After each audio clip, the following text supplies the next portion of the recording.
And today for your garden, do the words green and gravel really go together? I've heard some of you say you couldn't grow a rock. Well, today is for you. Look closely at some of Linda Vatter's landscapes, and yes, you'll see gravel under all that foliage and blooms. In fact, she says gravel's a great way to manage the one thing all gardeners hate, and that's weeds. So Linda's going to give us the basics of this gardening technique today. The only thing I don't like about gravel is that once you use it, then you've got to dig it up if you don't like it.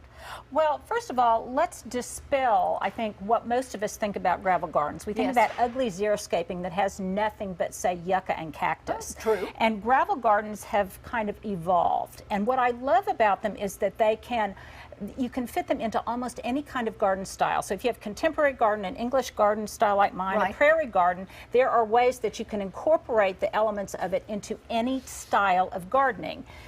And in Yeah. these pictures, and then one right before, there was gravel around the base of the plant. Yes, around which the is place. nice. Okay, so let's think about this. You can make a dedicated area a gravel garden where you actually do some work and you know dig it out and you make a dedicated space to it. Or you can do what I did, which was basically when I replaced my deck, I just put in as my patio a combination of large flagstone and gravel that compacts nice. pretty well. Well, what I discovered was that all sorts of things want to grow in the gravel.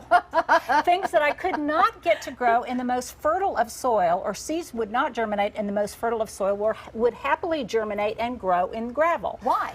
I'll tell you why. Well, number one, it has perfect drainage. And in our Oklahoma really heavy clay soil, a lot of plants, their roots will just literally rot. They can't get enough oxygen, Yep. and so they don't do well. Well, in gravel, they've got, if there's an underbelly of soil underneath that, they have perfect drainage. The other thing that it does, a lot of our plants don't like high humidity. This creates a barrier between the plant itself and the gravel, so the plants don't get wet and just like lamb's ear, you know how Yeah. it starts to kind of rot?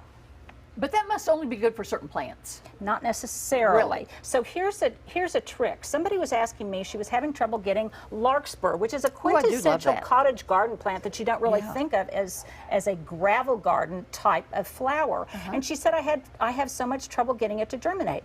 And I said, well, any kind of seeds that you have trouble germinating, like say feverfew or veronica or larkspur, foxglove is a one that's difficult in Oklahoma to germinate, poppies.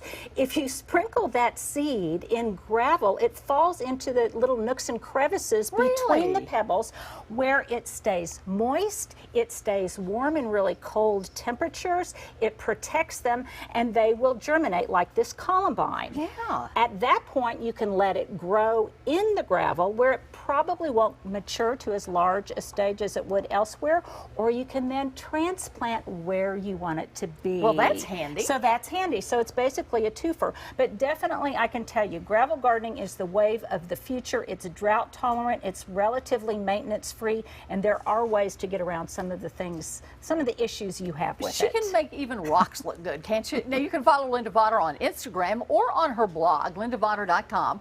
We also have a link on our website, so check that out. Thank you for coming. Sure.